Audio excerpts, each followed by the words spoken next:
Bem-vindos a Caput Digital, onde iremos discutir tudo sobre bem-estar e saúde, desmistificando modismos da internet e trazendo informações e convidados de qualidade. O meu compromisso é esse com você.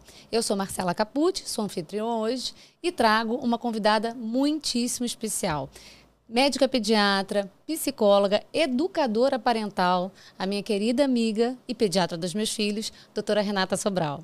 Marcela, obrigada por essa oportunidade de estar aqui para a gente conversar. Estou muito feliz. E vamos falar sobre telas. É interessante esse tema, né? Hoje, eu acredito, a gente está em 2025, então eu vejo que hoje não cabe mais só ao médico pediatra tratar a doença física, lesão física das crianças. A modernidade traz muitas questões e o pediatra fica imerso nessa situação, né?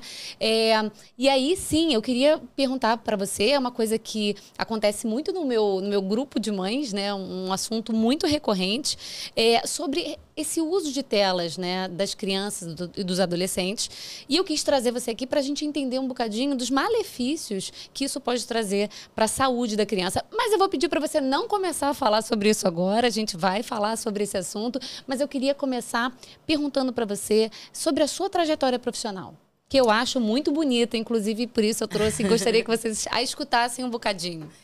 Antes de fazer medicina, eu me formei em psicologia e fiz residência em psicologia hospitalar. Daí surgiu a vontade de fazer medicina. E quando eu comecei a fazer medicina, eu pensei, poxa, quanto tempo eu perdi fazendo psicologia e agora vou começar a fazer medicina, devia ter começado logo. E eu só entendi esse caminho quando eu fui fazer pediatria, que é onde a psicologia e a pediatria se encaixam perfeitamente, né? E, além disso, eu sou mãe do Matheus, de 17 anos, e acho que a maternidade é uma formação que completou toda essa da medicina, da psicologia, para que eu possa atender as famílias, né? É a vida na prática, né? A vida na prática. A vida na prática. Exatamente. A teoria, a gente estava conversando um bocadinho sobre isso antes, a teoria é muito bonita, mas a prática, a gente precisa da teoria para usar na prática, mas a prática bota a gente em outro nível. E aí eu queria perguntar para você, começar esse nosso podcast perguntando sobre essa situação, assim, muitas vezes os pais acabam oferecendo essa tela para a criança de uma maneira assim, num jantar, num restaurante, que as crianças ficam muito inquietas, né, como ali para acalmar, ou até para fazer afazeres domésticos ou do trabalho. A nossa geração está numa situação de muito trabalho, de ter que dar conta de tudo, e eu vejo que a tela, muitas vezes, não é como se fosse aquele cercadinho que a avó botava. As crianças, tá ali no cercadinho, não vai sair dali. E aí os pais acabam oferecendo essa tela de maneira mais corriqueira para as crianças no dia a dia. Eu queria que você falasse um bocadinho sobre essa situação da gente usar isso para poder dar conta do que a gente tem que fazer. Criar filhos é maravilhoso e caótico e cansativo e desesperador. Então, eu brinco que é que nem fase de videogame. A gente, quando passa de uma fase, tem uma outra que tem outras dificuldades. Mais difícil. Normalmente, eu acho, não sei se mais difícil, mas diferente do que a gente já aprendeu a passar, né?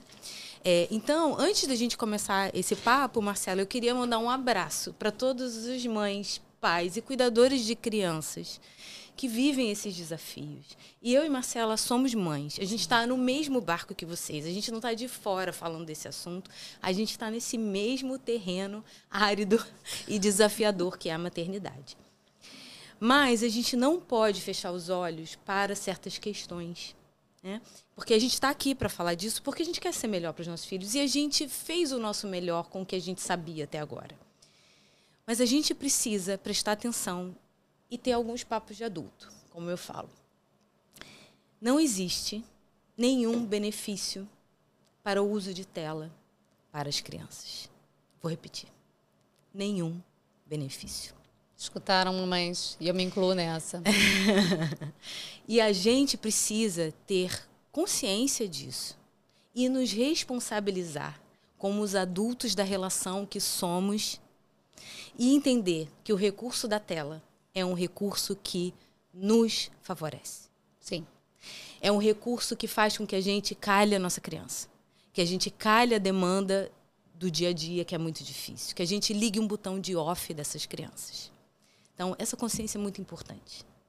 E a gente precisa entender que as crianças de 0 a 6 anos, a primeira infância principalmente, enfim, até a adolescência é muito desenvolvimento que acontece, mas de 0 a 6 anos, elas estão numa fase crítica de desenvolvimento.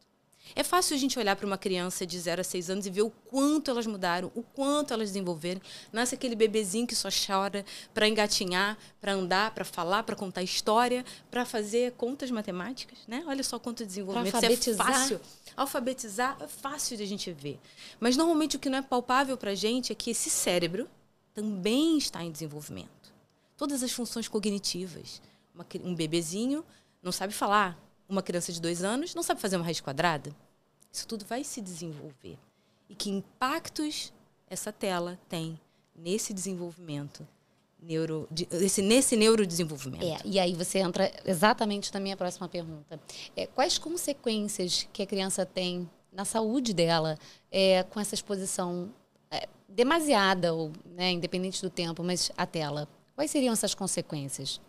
Primeiramente, a gente tem que entender que a tela rouba a criança do mundo. E não é fácil a gente... e não é difícil a gente entender isso. Por quê? Ela rouba a gente também do mundo. Ela rouba a gente do nosso momento presente. É só você sair na rua e ver que ninguém mais olha para onde está andando. Gente, então, isso é muito sério. Eu estava vindo para cá, peguei um trânsito. A gente está na Barra da Tijuca, no Rio de Janeiro. O trânsito está caótico aqui, esse horário. A gente está de manhã. Nos carros do lado, todo mundo, adultos, claro, dirigindo, todos no celular, dirigindo. Não é esperar parar para olhar o celular, que já é complicado. Não, é o carro em movimento. Todos. Eu quase peguei o telefone para filmar, mas estava todo mundo no telefone, Renata. Isso é impressionante, como rouba a gente muitas vezes e causa até acidentes, né? Exatamente. Isso tanto no trânsito, mas em casa também, né? E você vai num restaurante, por exemplo, onde teoricamente as pessoas saíram para se conectar e conversar, estão todas, cada uma no seu celular. Então é fácil da gente entender isso. E a criança, ela precisa, para se desenvolver, de brincar, explorar, se relacionar com o outro. Como que a criança aprende a falar? Olhando os pais, os cuidadores falarem. Ela precisa desse movimento do corpo para se desenvolver. E a gente, como adulto, a gente precisa criar o ambiente e os estímulos saudáveis para que esse desenvolvimento aconteça plenamente, né? E qual é o ambiente e estímulo que a gente está dando para essa criança em desenvolvimento, dando tela para ela? Eu queria aproveitar uma pergunta que não está no nosso roteiro. Eu tenho um filho, né, de 4 anos que nasceu no meio da pandemia. Renata conhece muito bem, estava na sala de parto. Foi a primeira pessoa que segurou ele, inclusive. Talvez a segunda, depois do obstetra. Mas ele é uma criança que teve um atraso de desenvolvimento de linguagem, né? Isso me ocorreu aqui agora, porque saiu até em alguns jornais, não no Brasil, infelizmente, porque não é vinculado a esse tipo de informação, mas em jornais fora, sobre como consequência da pandemia, né, esse atraso de desenvolvimento de linguagem.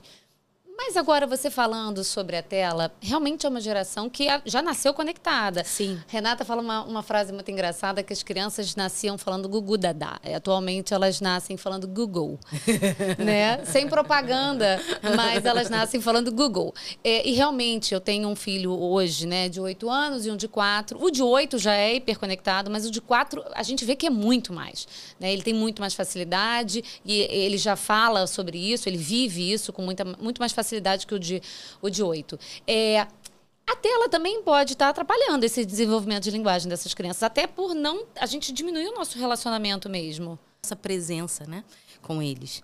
É interessante você tocar nesse ponto da pandemia, porque a Sociedade Brasileira de Pediatria tem um documento, que eu até trouxe aqui, e se você quiser botar o link depois, eu trouxe também para você botar nas pessoas, que se chama Menos Tela e Mais Saúde, que é de 2019. É pré-pandemia. Já falando dos danos, né, e de como organizar esse uso de tela para a criança. Então, é pré-pandemia. É no advento da chegada do celular. E aí as crianças deixaram... mas a televisão é melhor ou pior? A televisão é um pouco melhor, porque você não consegue sair carregando a sua televisão no bolso para todos os lugares. Mas sabe o que eu percebo lá em casa? Hoje em dia, com esses streamings, a televisão, na nossa época, a gente tinha que esperar o horário para assistir aquele programa, que só repetia todo dia naquele horário ou uma vez por semana. E a gente entendia isso e ok. Eu tenho essa dificuldade em casa com os meus filhos, eu percebo isso no meu consultório, que eu tenho uma televisão e quando uma criança chega muitas vezes para distrair, até para poder conversar com a mãe, eu dou o controle na mão da criança.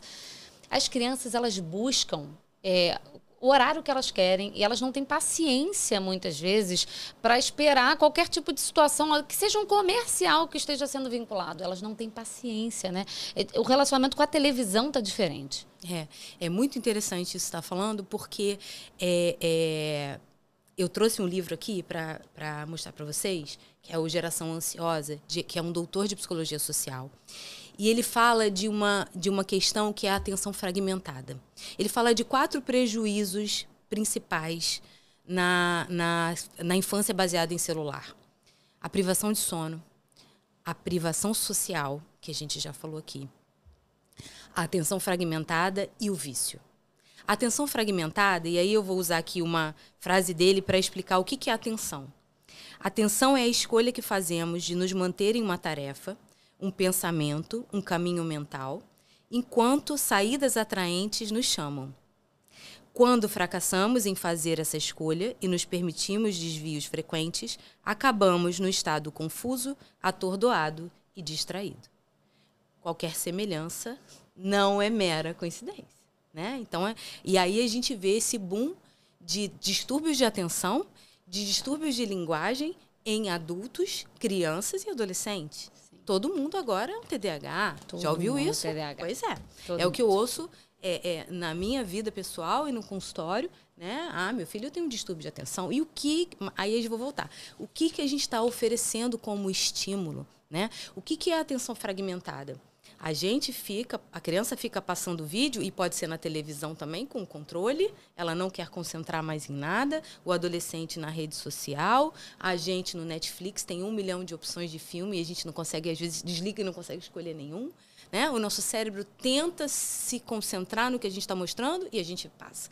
Tenta se concentrar e a gente passa. O marketing, né? Uma das regras do marketing se você quiser fazer um vídeo, você tem que captar a atenção do seu cliente dos 3 primeiros segundos. Olha que loucura. Senão ele passa o seu vídeo. E as pessoas passam. E o que está acontecendo com o nosso cérebro quando a gente faz isso? A gente está fragmentando a nossa atenção. A atenção, a memória são habilidades que a gente desenvolve. Se concentrar é uma habilidade que a gente tem que desenvolver. Então, hoje, por exemplo, você dirige melhor ou quando você começou? Você começou. Quando você... Agora. Agora, sim, pela prática, né? A gente vai melhorando. A prática, a repetição da habilidade que torna aquela habilidade uma habilidade executiva e funcional e eficiente, né? E o que a gente está fazendo com a atenção das nossas crianças? A memória, né? Então, isso é uma questão muito importante, que é esse fluxo ininterrupto de informação. Fragmentada. Né? De informação fragmentada. De atenção, né? Fragmentada. Com esse uso excessivo de tela, né, que a gente percebe em todos os ambientes que a gente vai, eu queria perguntar para você, eu percebo, né, as crianças mais impacientes, as crianças fazendo umas birra. Eu queria perguntar para você, Rê, né? Ela é a doutora Rê, a tia Rê, né, no consultório. Eu queria perguntar para você como essas crianças se comportam, porque essa impaciência gera mais birra, né? E a gente percebe muitas vezes uma birra, parece que eles estão tentando manipular a gente, né? Com a birra. Muitas vezes eu me assusto, né? Tanto no consultório, quando eu vejo uma criança, mas em casa com os meus filhos, quando por algum momento eles ficaram nesse uso de tela, é birra e muitas vezes isso me parece uma crise de abstinência. E eu queria que você falasse, isso me assusta, eu queria que você falasse um bocadinho sobre isso. A gente tem que entender que a tela, ela gera uma quantidade de estímulo auditivo, visual, sensorial absurda. E isso causa uma sobrecarga mental, mesmo que a gente não se dê conta, né? E existe uma outra coisa que a neurociência já comprova, que é a liberação de dopamina, que é um neurotransmissor, uma substância que existe no nosso cérebro. Está relacionada ao prazer, que está relacionada ao prazer e ao bem-estar, né? E aí eu vou falar eu sou uma apaixonada por livros, tá? Então, eu estou sempre falando de livros. E tem esse livro aqui, que é o Nação Dopamina, onde a Anna Lembke fala ela tem vários estudos de vício comportamental e químico. E ela compara, pelas pesquisas dela, o vício de heroína e cocaína com o vício digital. Nossa, gente, como isso é sério. O vício de heroína e cocaína, que gera a liberação de dopamina e a sensação de prazer, é comparado ao vício das telas. E a gente está dando isso para as crianças desde pequenininho. Exatamente. Então, o que acontece? Quando a pessoa se vicia na dopamina, nada mais dá prazer do que o objeto do vício. Nada mais satisfaz do que, para o adicto à cocaína, à heroína, alguma semelhança. Qual é a criança aqui que diz que não, nada mais tem graça? Eles só querem brincar na tela. Ah, é muito chato, eu tô entediado. Eles usam essa palavra tédio, é impressionante. Não é? É uma palavra que, estou entediado. quando na nossa infância, a gente foi muito, muito distante. Gente, talvez quando lançaram aquela música do tédio, né? Do Biquíni Cavadão. As crianças dependendo hoje em dia... da geração, né? Tem geração que não sabe nem do que... Quem é Biquíni Cavadão? É aquele da praia? Mas sim, eu já escutei os meus filhos, muito pequenos, falando, eu estou entediado. Eu me assustei, eu olhei para trás, eu estava dirigindo, eu olhei para trás no carro e falei... Como essa criança fala essa palavra tão forte, tão séria, tão importante, né? E normalmente é isso, né? Eles usam como não sei, eles não sabem o que é o tédio, né? Eles estão experimentando o tédio, que eu entendo como importante também. Mas é impressionante como ele usa isso como quase uma manipulação para...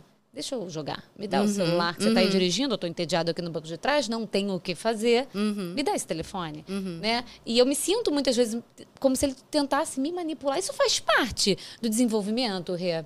Porque eles tentam mesmo. Antes da gente ir para esse ponto, eu queria só falar mais uma coisa sobre a dopamina, que é o seguinte. A liberação da dopamina gera prazer na gente e a diminuição dela, a queda dela, quando a gente arranca o celular, gera um enorme desprazer. E uma busca, novamente, por esse prazer. Né? Então, quando você falou da abstinência, é exatamente isso. É feio de ver, gente. Quais são os sintomas da abstinência? A agitação, a agressividade, irritabilidade, tristeza. Não é o que a gente vê com os nossos filhos? E eu não estou falando da abstinência da tela. Eu estava falando da abstinência da droga. Que é igual. E é igual.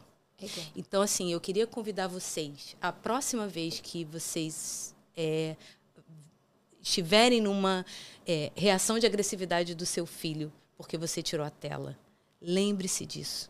Ele está tendo uma crise de abstinência igual ao adicto à heroína e à cocaína. Gente, como isso é pesado, sério. Né? É muito pesado. É pesado. Mas é visível, assim. E eu, como mãe, passei já por isso. E eu fiquei transtornada vendo isso acontecer com meu filho, né? E aí a gente fica, hoje em dia, Renata está voltando de um congresso, gente, que eu fico muito orgulhosa da amiga e da pediatra que eu posso oferecer para os meus filhos, porque eu vejo na Renata uma abordagem um pouco diferente, né? Ela, até por conta dessa formação em psicologia, ela é uma excelente médica pediatra, clínico, já tirei dúvidas até da saúde da minha avó com ela, minha, né? Eu gosto muito da Renata como médica mesmo, física ali. Mas a Renata tem uma abordagem que vai além, né? Que eu acho que entra essa parte realmente da formação em psicologia, e ela busca hoje em dia essa coisa que está na moda, tem até um nome específico, mas eu prefiro chamar como educação respeitosa. E até nesse momento da birra, desse descontrole que a criança faz, nesse momento de abstinência, como os pais, que agora, né, a informação vem para isso. Agora vocês não têm mais desculpa para não saber o que está acontecendo, né? A Renata acabou de falar aqui para vocês e até usou uma comparação muito importante, muito séria, mas já sabendo disso e agora nessa situação, como lidar com essa birra dessa criança? Essa é uma pergunta muito, muito importante, né? A gente tende a olhar a criança como um mini adulto, né? A nossa visão é adultocêntrica, né? E a gente precisa olhar a criança como a criança que ela é. Então, eu não gosto muito dessa palavra birra. Eu acho que a criança, ela vive um descontrole emocional do qual ela não dá conta, né? É isso que a gente chama de... A birra tem uma conotação pejorativa e que nos afasta da criança e nos afasta de poder ajudá-la. Todo comportamento é uma comunicação. E a gente tem que olhar o descontrole emocional, ou a birra, como uma comunicação de que algo não está bem com essa criança. Então, quando a gente olhar uma agressividade, por exemplo, a gente fala, o que está acontecendo com essa criança? Qual é a razão dela estar fazendo isso? E a criança está precisando da nossa ajuda. Então, gritar, brigar nessa hora, não adianta. Vamos imaginar que a gente está se afogando. Imaginar que você está se afogando, Marcelo. E aí eu chego lá para ajudar você e ao invés de te salvar, você está engolindo água. Você está indo... E ao invés de ajudar, eu começo a dar a palestrinha. Por que você entrou na água? Eu mandei você não entrar. Não é possível. Já falei mil... E você lá se afogando. A criança está se afogando na emoção dela. Ela precisa da nossa ajuda. Ela não sabe lidar com as emoções. Ela não sabe lidar. E uma coisa muito interessante que a neurociência mostra pra gente, o cérebro, ele acaba a formação dele, você sabe com que idade? Não. 25 a 30 anos. São crianças ainda. Eu falo isso lá em casa. Que eles não vão... Eu falo isso lá em casa, mas ninguém acredita.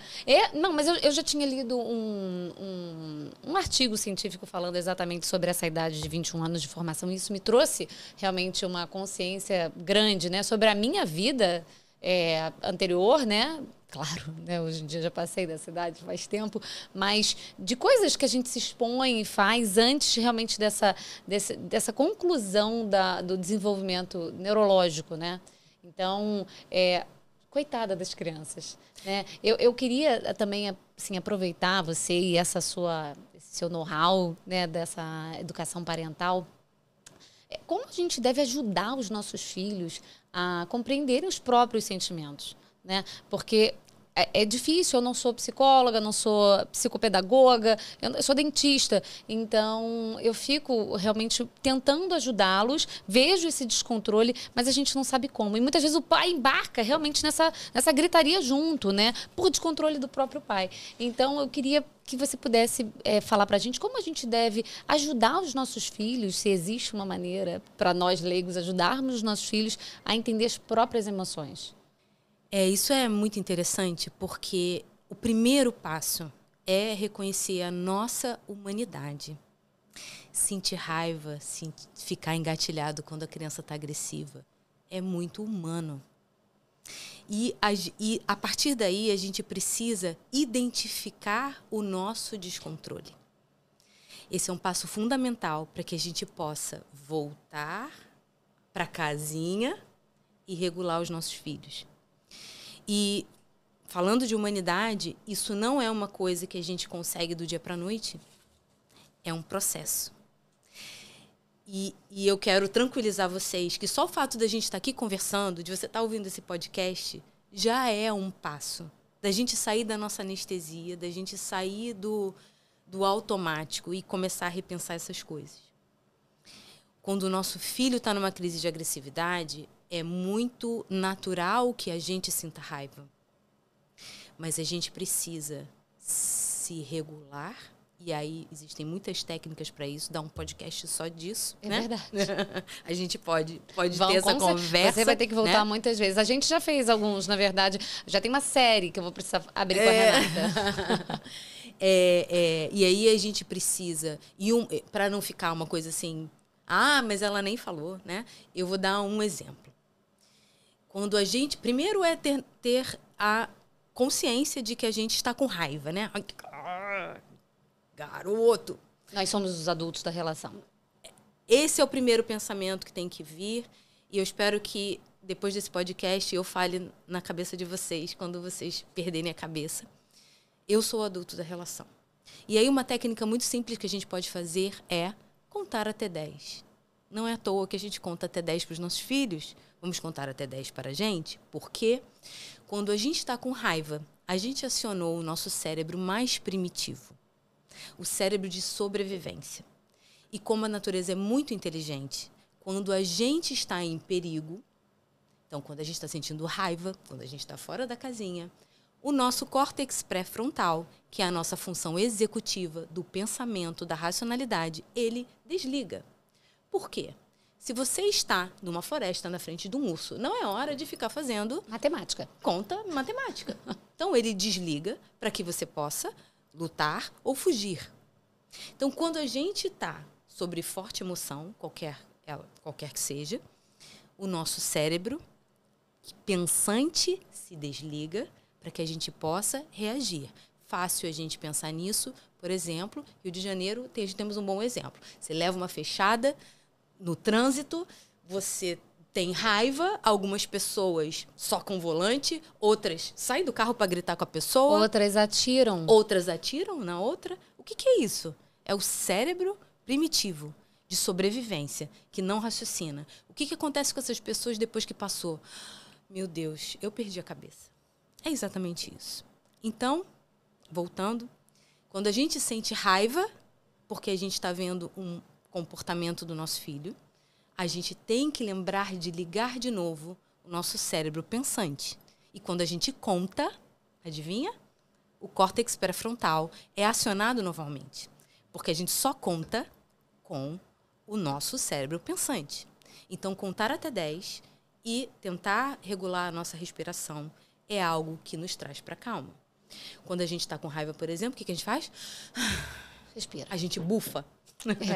É uma tentativa do nosso organismo de nos regular e fazer a gente voltar de novo para a nossa homeostasia. E aí, né? Vem a situação até de passar, de conseguir fazer isso para não estourar, né, não explodir ali com a criança, mas a gente precisa acolher essa criança, A né? gente precisa acolher. A gente precisa ser o adulto da relação. A nossa criança, e é interessante, você falou numa determinada hora, mas a criança está me manipulando, ela faz isso para me manipular. A criança não tem o córtex pré-frontal formado até os 25, 30 anos. Ela não tem a capacidade de manipulação. Assim como um bebê não tem capacidade de andar, assim como uma criança de 2 anos não tem capacidade de fazer uma raiz quadrada. Certo? Então, ela não tem a capacidade de manipular. E seria uma burrice evolutiva se a criança resolvesse tirar do sério aquela da qual ela depende. Sim. Ela depende para sobreviver. E ela depende do amor daquela pessoa. Então, seria uma burrice evolutiva. Né? E hoje a gente sabe que é isso. O cérebro não está formado, a criança vive eu chamo de caixote emocional. Né? Já tomou um caixote na praia? Já, quando você está no meio do caixote, não dá nada. Você precisa só sair dali. Então, que a gente olhe para o comportamento da criança, que a gente chama de birra, de mau comportamento, como um caixote emocional. E a gente, como adulto da relação, a gente tem que estar ali para dar apoio, para dar calma. Aí, depois que passar, a gente pode dar a palestrinha que a gente quiser, tá? Porque isso não tem nada a ver com não dar limite, não, tá? Isso é muito importante de ser dito. Né? A educação respeitosa, ela é respeitosa com o limite. Isso é uma coisa interessante sobre a educação respeitosa, né? Eu percebo algumas pessoas que ficam... A gente recebe muito julgamento hoje em dia, a gente se julga o tempo inteiro, a gente recebe muito julgamento das pessoas em volta da gente. E aí eu percebo, quando a mãe, né, a família, ela opta por seguir aí essa educação respeitosa, com informação, lendo, assistindo cursos, para poder fazer isso com os filhos, eu percebo que existe um julgamento de que essa criança está sendo mimada. Né? Que quem adota uma educação respeitosa com os filhos está mimando os filhos, está tornando-os permissivos. E aí você tocou exatamente nesse ponto, que não é isso, né? Não. A educação respeitosa não tem nada a ver com ser permissivo. Nossos filhos precisam que a gente guie eles.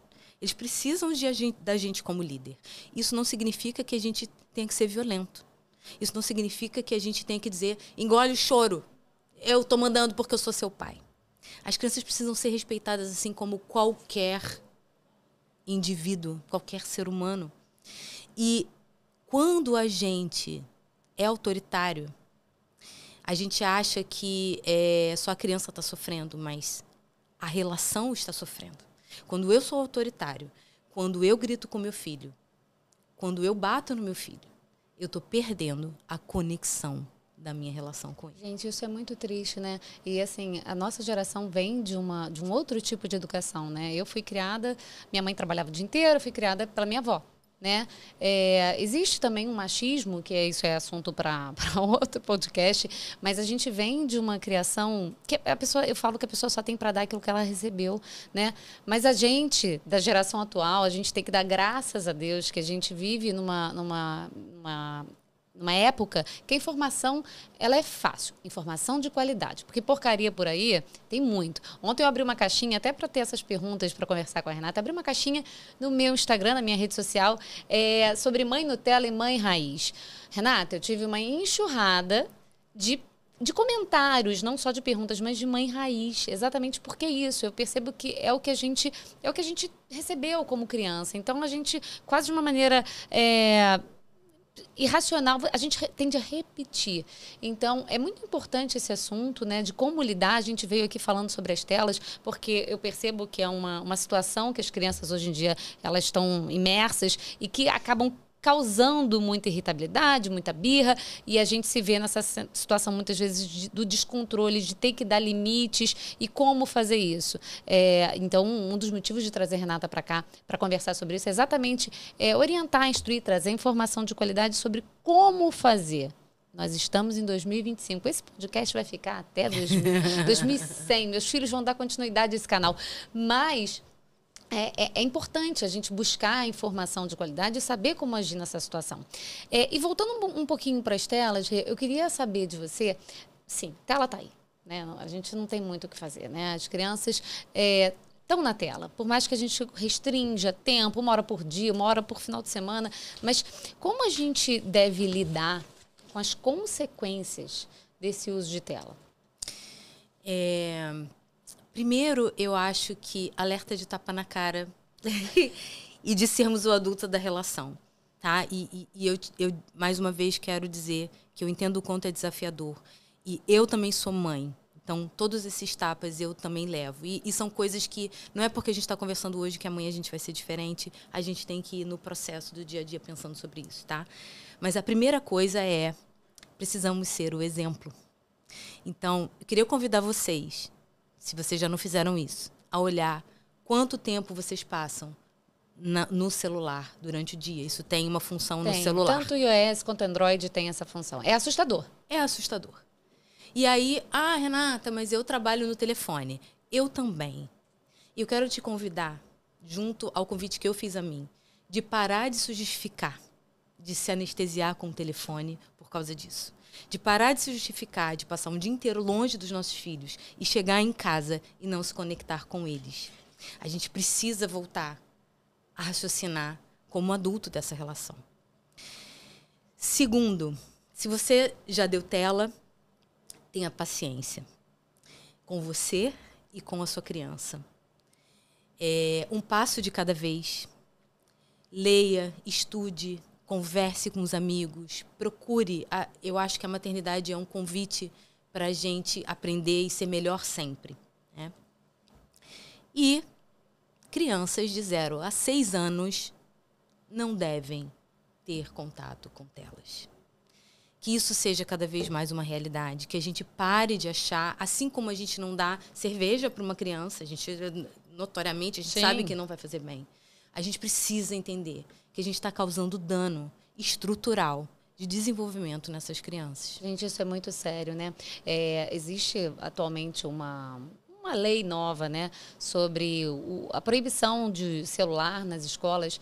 E agora, no início do ano letivo, vou contar uma coisa que aconteceu, né, que eu realmente fiquei muito surpresa. Eu, Marcela, não sou a favor realmente de que as crianças usem telefone nas escolas.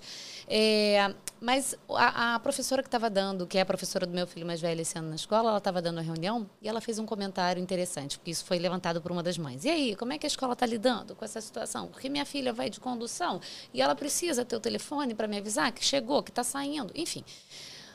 E aí a professora, muito sabiamente, falou assim, olha, a gente aqui na escola já passou, antes de vir isso, a gente já tinha passado por essa proibição, né, conscientização das famílias de não... as crianças poderiam trazer o telefone, mas elas não podiam usar esse telefone durante a aula. No recreio, durante um período, era liberado. E aí ela falou que as crianças não conversavam, as crianças e adolescentes, tá? Eles não conversavam mais. O movimento do recreio. Você passa do lado de uma escola, você pensa o quê na hora de um recreio? Muito barulho. Muito barulho, criança gritando, correndo, bola, né? Aquela pum, pum. Não tinha mais. As crianças estavam sentadas, uma do lado da outra, conversando entre si no telefone e mandando mensagem e tirando foto. Muitas vezes até indo a banheiro, e isso vai até uma outra situação, mas com o telefone. E as escolas muitas vezes eram até culpadas, né, pelas famílias de coisas que aconteciam em grupo dos alunos na internet. E a escola não tinha. Eu entendo que a escola não tem como saber o que cada aluno está mexendo no telefone naquele momento, dentro da escola, por mais que eles estejam sob a responsabilidade da escola. E que quando veio essa proibição, a professora falou, eu voltei a ver movimento de recreio. As crianças voltaram a conversar, a fazer grupos, a brincar, a correr, a pular, a jogar bola, coisa que eu não via mais. Então, eu acho que toda a polêmica, toda a discussão saudável é saudável, né? A gente precisa, a nossa sociedade, a gente está sempre em busca, você falou isso no início, de sermos bons pais, de sermos, acredito, né, uma boa sociedade para criar as novas gerações. Então, a gente está em busca disso. Então, eu acho que toda discussão é bem-vinda. Mas a gente não pode calar, silenciar essas crianças. E, ao mesmo tempo que você usou uma frase no início, assim, o celular, ela tira a criança do mundo. Ela rouba a criança do mundo. Mas, ao mesmo tempo, ela imerge a criança num mundo inteiro e no desconhecido, né? Isso, para mim, como mãe, é muito preocupante. Então, eu me preocupo nessa situação. Eu queria saber de você, assim, muitas famílias não sabem realmente como lidar, né, com essa situação, com esse descontrole da criança. Quando buscar ajuda, Rê? Eu acho que a primeira ajuda, como eu já falei, que a gente tem que se prontificar a fazer, é cuidar da gente, né? Porque a criança vive o que a gente apresenta para ela.